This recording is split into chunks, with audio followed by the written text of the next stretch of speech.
hari ini menjadi harinya Marc Marquez lagi. Dan kita udah ngomong aja ya, the only man who can beat Marc Marquez is Marc Marquez himself. Marc Marquez himself. Udah bener, gak ada lagi yang bisa ngalahin Marc Marquez. Karena dia begitu dikdayanya, meskipun dia juga bilang kayaknya gak siap-siap banget sih sebetulnya buat di Lembang kali ini. Tapi apa boleh buat gitu ya, memang dia ternyata membuktikan dia yang terbaik hari ini. Paling tidak ya itu tadi, pada saat dia menentukan pilihan medium hard, dia sudah sangat yakin. Itu sebabnya dia tidak melakukan tekanan dari awal.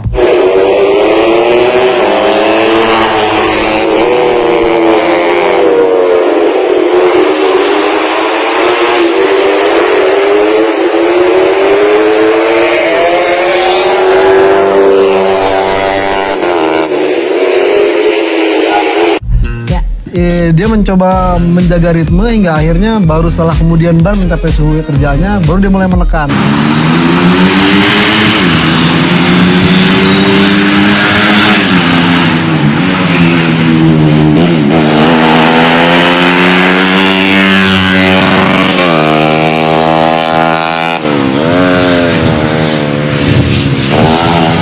Dan apesnya memang tadi kita sempat lihat kejadian yang mungkin sangat disayangkan, yaitu Dovizioso harus keluar balapan, kemudian juga Zarco. Ini yang agak sedikit membuat tensi duel menjadi berubah. Dan ya, yang cukup mengagetkan adalah seorang Danilo Petrucci yang mungkin kalau pemilihan bannya agak sedikit lebih keras, mungkin dia bisa berduel dengan Marc Marquez karena dia menggunakan, karena sempat melakukan tekanan sih juga ya, di lap-lap awal. Tapi betul.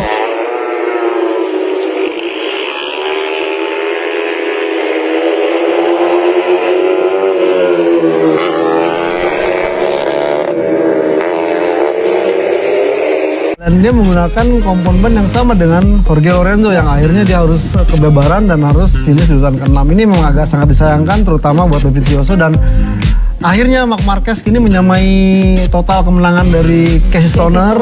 Dan mungkin dia juga akan mengincar total kemenangan dari Jorge Lorenzo, yaitu 44 kemenangan, di mana masih tersisa 6 kemenangan. Dan ini menjadi hat-trick buat Marc Marquez dan juga menandakan bahwa Honda tidak lagi bermasalah di sirkuit Lembang. Oh iya, bener ya. Akhirnya terbukti juga bahwa kali ini Honda bisa berbuah manis juga gitu. Betul. Meskipun ya mematahkan dominasi Yamaha sebetulnya di Lembang kali ini.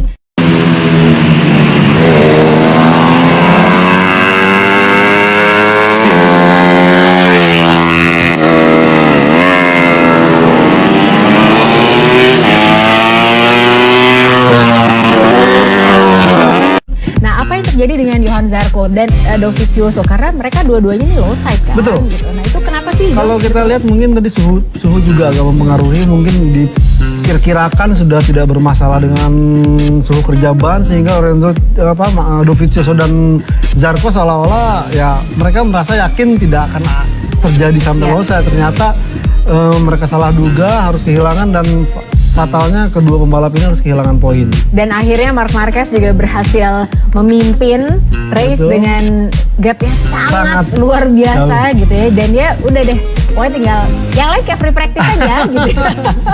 Karena mau bener-bener gak ada yang bisa ngalahin Marc Marquez kecuali Marc Marquez sendiri gitu ya. Paling tidak ya. Walaupun dengan semua isu yang tadi kita udah bilang sih gitu. Betul. Honda mau pakai fairing kayak, mau pakai swing armnya, mau diganti-ganti gitu, tapi tetap aja. Nah tadi kalau kita melihat memang sisi jenius dari seorang Marc Marquez itu terlihat di saat tadi sempat ada slow mo yang melihatkan di tikungan 3, dia sempat mengalami problem.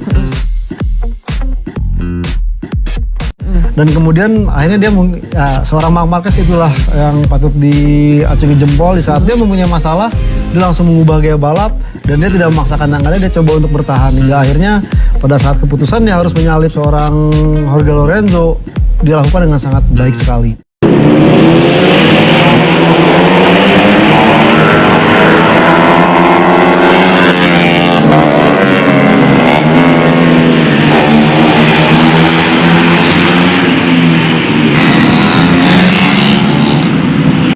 Betul, jadi udah dengan perhitungan yang sangat matang gitu ya. Itu yang memang jadi resep rahasia seorang Marc Marquez sekarang ini. Jadi dia setiap kali ada masalah, dia selalu coba cara lain dulu, nggak langsung dieksekusi gitu ya. Tapi dia akan coba mengamati dulu. Itu pun yang dilakukan saat lagi free practice gitu ya. Di push abis-abisan, kalau perlu sampai jatuh, nggak salah gitu. Tapi selama dia jatuh di free practice, di balap dia berusaha untuk bisa berjalan dengan sangat mulus.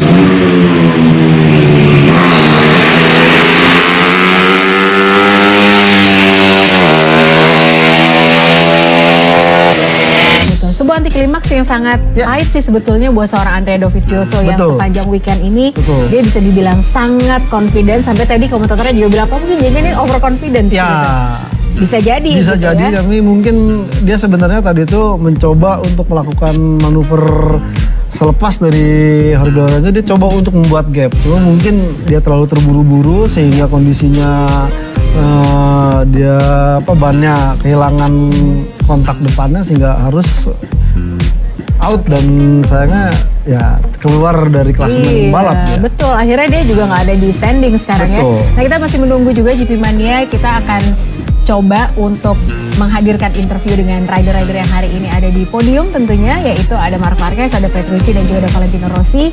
Kira-kira komentarnya apa tentang race hari ini, dan juga tentunya kita akan menunggu podium juga gitu ya. Jangan dimarahin. Gimana untuk hari ini Om? Alhamdulillah ya untuk hari ini jawabannya orang beren bahasa Inggris nya disabab loba di luar negeri bisa nonton. For practice this day is very good sekali ya.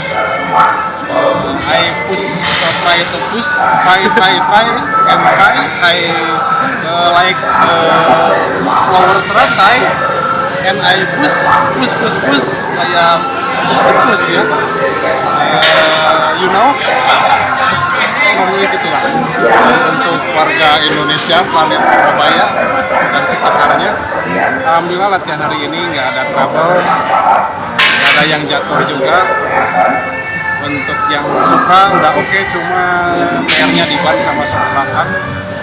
Untuk yang green keteteran ya, karena kapasitasnya 115 cc. Tapi alhamdulillah lah, saya coba terus dan terus mencoba ya. Dan saya terus abrik itu barisan yang di depan. Namun pada kenyataannya ya memang tidak mampu ya, karena itu kelasnya MP1 ya sama MP2 spread. Yang penting safety ya. Hatur nuhun dan terima kasih. Wassalamualaikum warahmatullahi wabarakatuh.